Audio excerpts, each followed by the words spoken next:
I would like to dedicate this presentation of mine to Late Chief Latif, who was an adorable chief and a great human being from this great city, Hyderabad.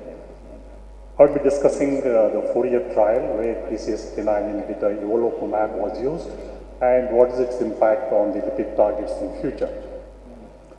Atherosclerotic cardiovascular disease, there is an alarming increase in prevalence and incidence.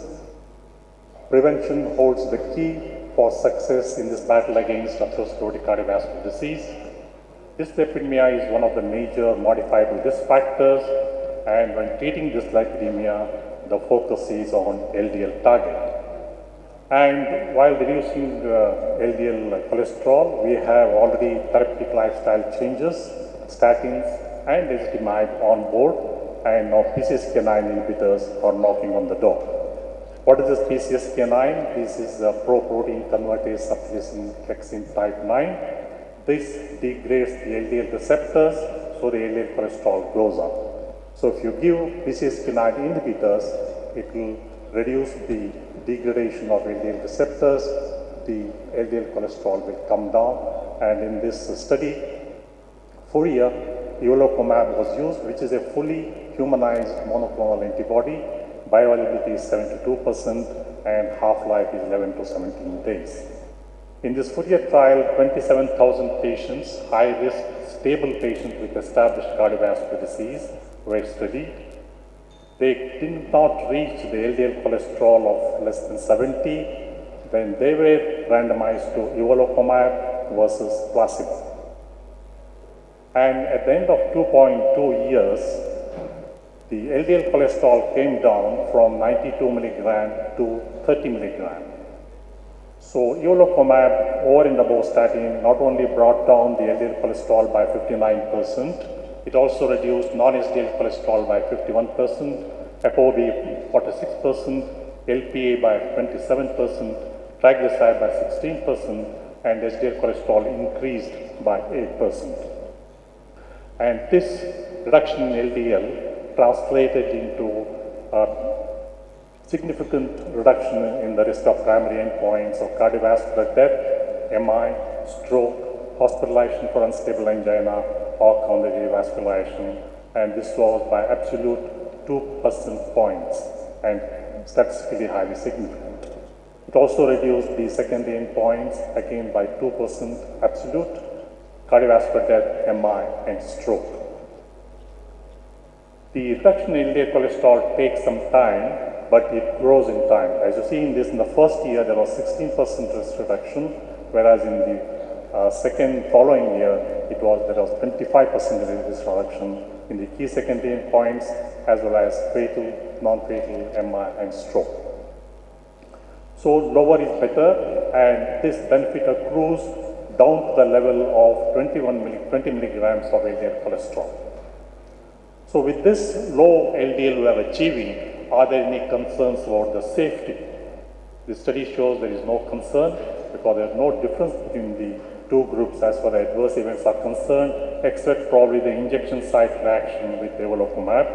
And other point which all of us are concerned is the neurocognitive events. There is no difference between the two. And even those subjects where the LDL cholesterol was less than 20 milligram, there was no difference between the two groups. It came to neurocognition, liver enzymes, muscle enzymes, non-cardiovascular death, or hemorrhagic stroke. So evolocumab, when you give on background of statin therapy, lowered LDL cholesterol in this study to a median of 30 milligram per deciliter and reduced the risk of cardiovascular events. These findings show that patients with atherosclerotic cardiovascular disease benefit from lowering of LDL cholesterol levels below current recommended targets. This is also supported by some sub-studies of Fourier.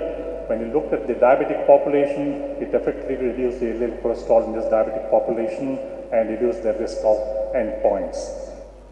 It also looked at the patients with peripheral arterial disease who have a high risk of cardiovascular events. The PCSK9 inhibition with evolocumab significantly reduced that risk with large absolute risk reductions.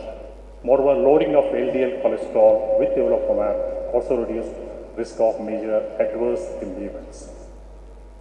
Then this Ebbinghaus study looked at the so-called neurocognition in a more objective manner by using the Cambridge neuropsychological test, and they found that no clinically relevant or statistically significant changes were observed with the addition of evolocumab to statin therapy. So again, these findings lean strongly towards supporting the safety of lowering LDL cholesterol below the current recommended targets. We also looked at certain subgroups which are going to probably derive additional benefit by using evolocumab, and they found that those patients who had recent myocardial infarction, those patients who had multiple myocardial infarction in the past, and those patients who have multivessel disease will derive more benefit with use of PCSK9 inhibitors. The Gregor study, which looked at 970 patients with IVERS at baseline and after 78 weeks of evolocumab, found that there is significant reduction in total atheroma volume in the group of statin evolocumab group as compared to the statin monotherapy.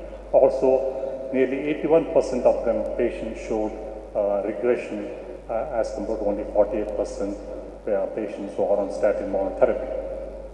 So we have come a long way. Initially, we thought high cholesterol is bad. Later on, we learned that even average LDL cholesterol is not good. Then, with TNT and PROVITMI study, we learned that lower is better. And with IMPROVE-IT study, we know that even lower is even better.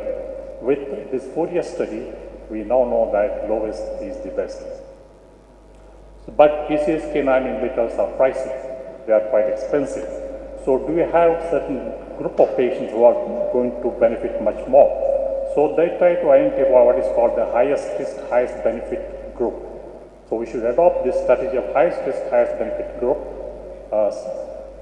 The patients who are going to benefit most are patients with atherosclerotic vascular disease plus diabetes, patients with ASCVD plus CKD, patients with recent acute coronary syndromes, patients with uncontrolled risk factors, patients with peripheral arterial diseases, CHD patients more than 65 years, stroke patients, and coronary heart disease patients, and familial hypercholesterolemia. So we have these guidelines, particularly from the Western cardiological societies. The LDL target has been set as less than 70 mg/% for very high reserve. But Lipid Association of India, for the first time in 2016, came with the guideline that LDL cholesterol should be less than 50 mg in very high-risk patients. Then followed the AACE guidelines, ADA guidelines, and Taiwan Cardiovascular Society guideline, which all say that LDL target should be less than 50. So with these studies in background, probably the future lipid targets in group of patients who are at highest risk and who are going to benefit should be less than 50, and it can come down to up to 25. So in conclusion, Chairman, ladies and gentlemen, PCSK9 inhibitors are knocking on the door. They are welcome to the present armory. Target of LDL cholesterol in high risk, high benefit group, still lower, is still better, and is quite safe. Thank you.